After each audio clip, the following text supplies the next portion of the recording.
En fait, je vais déplacer ces bulbes de tulipes là qui ont fini leur floraison. Je les avais mis en ligne, mais je trouve que c'est pas forcément très bien mis en valeur. Je vais essayer de les regrouper en fait partout, comme j'ai fait pour les narcisses qui étaient ici et là. D'ailleurs, je vais aller couper les têtes des narcisses qui sont ici pour éviter que le bulbe ne s'épuise en faisant des graines. J'ai donc déplacé mes bulbes de tulipes. Alors j'ai bien conservé le feuillage pour que le bulbe en fait puisse se recharger, mais j'ai coupé les fleurs qui étaient fanées. Donc en fait j'ai fait deux ensemble, un là et un là derrière, et la même chose de l'autre côté. Ce qui est bien, c'est que ça va me libérer de la place. En fait, je pense pouvoir mettre des dahlias ici, puisque c'est un emplacement qui est quand même assez ensoleillé. Je pense que les dahlias s'y plairont bien lorsque sera venu le moment de les replanter. Je vais vous montrer un petit peu le résultat de mon allée fleurie. J'avais mis des bulbes de tulipes et de narcisses. Donc là, on a des tulipes. Alors, je sais pas si je vais forcément regarder que ça, parce que je trouve qu'elles sont un petit peu petites. En fait, on les voit pas bien, mais elles sont vraiment jolies. Elles sont roses avec un peu de vert à l'intérieur. Et après, j'avais donc mis un mélange de narcisses. Donc, je les avais eus sur le site Promesse de Fleurs. Vous voyez, ils sont vraiment très beaux. Et en plus, ils sont un peu parfumés. Donc, c'est agréable en fait quand je passe ici. Et donc là, j'avais fait un mélange avec des tulipes. Mais les tulipes sont déjà fanées en fait. La floraison avait été assez précoce. Voilà, vous pouvez voir un petit peu la couleur des tulipes. Donc, je pense que j'en mettrai plus en fait. Pour pouvoir avoir quelque chose qui soit un petit peu plus fourni. Et j'ai envie de mettre des crocus en fait ici aussi sur cette bordure là. De toute manière, je vais remettre pas mal de bulbes à l'automne prochain pour continuer d'agrémenter le jardin.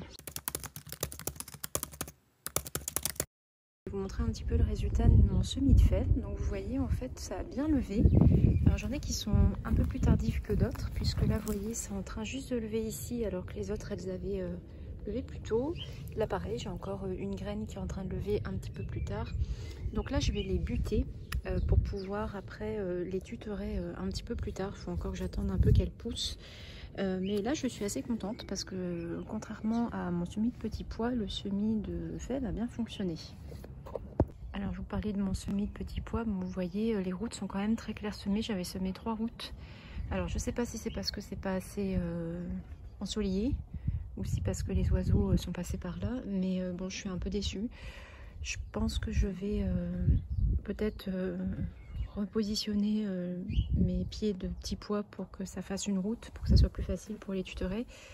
Mais peut-être que l'année prochaine je ferai un semis directement en godet, puisque là je ne suis pas satisfaite.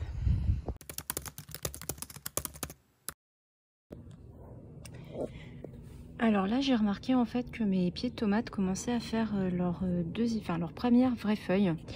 Donc comme là ça fait un moment je trouve que ça stagne, je vais les rempoter dans des pots différents pour essayer de stimuler un petit peu le développement de la plante. Donc je vais les rempoter dans du terreau universel pour apporter un petit peu d'éléments nutritifs pour accélérer la pousse. Aujourd'hui en vidéo, je voulais vous montrer le résultat de ma patate douce. Donc vous voyez, elle a bien germé et il va être temps de pouvoir faire quelques boutures.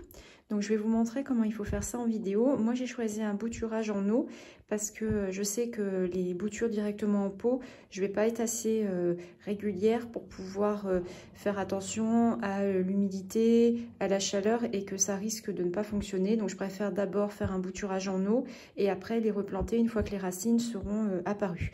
Donc pour pouvoir faire ça, il faut en fait que vous ayez 2 nœuds qui soient dans l'eau ou dans la terre. Et après vous gardez une feuille. Donc je vais couper et je vais vous montrer. Alors les nœuds en fait c'est à l'endroit où les feuilles elles sortent. Vous voyez, c'est comme sur les plantes vertes hein, finalement. Là ici c'est un nœud, là c'est un nœud. Donc moi je vais couper ici. Donc je vais commencer par le faire hors caméra et je vous montre le résultat. J'espère que vous pourrez bien voir. Donc là vous voyez j'ai coupé en fait des lianes de différentes tailles de ma patate douce. Donc je conserve ma patate douce pour pouvoir après la laisser continuer à pousser pour qu'elle me refasse d'autres feuilles. En ce moment ça va assez vite, j'ai l'impression les conditions de température et de lumière doivent certainement être plus favorables. Donc là ici vous voyez j'ai coupé donc cette partie là. Donc j'ai un nœud ici, un nœud là, donc et une feuille ici. Donc je vais couper cette feuille, et je vais garder en fait la feuille du haut. Voilà. Alors je pense qu'il faut quand même faire attention parce que vous voyez, il y a une espèce de sève un peu type latex qui coule.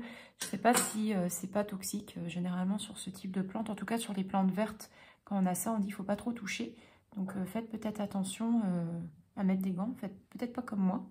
Voilà, et je vais le mettre dans l'eau et je vais le laisser germer, enfin faire ses racines tranquillement dans son pot.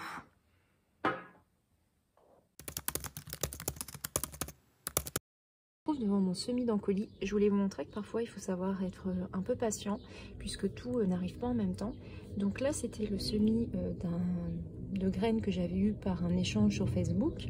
Là ce sont des semis de graines que j'avais fait à partir de graines récoltées dans le jardin de ma mère. Donc vous voyez qu'il y a eu des germinations tardives et pour le paquet de graines de promesses de fleurs c'est toujours un petit peu en retard, mais j'ai quand même eu 2 germinations cette semaine. Donc comme quoi il faut savoir être patient, tout ne va pas à la même vitesse.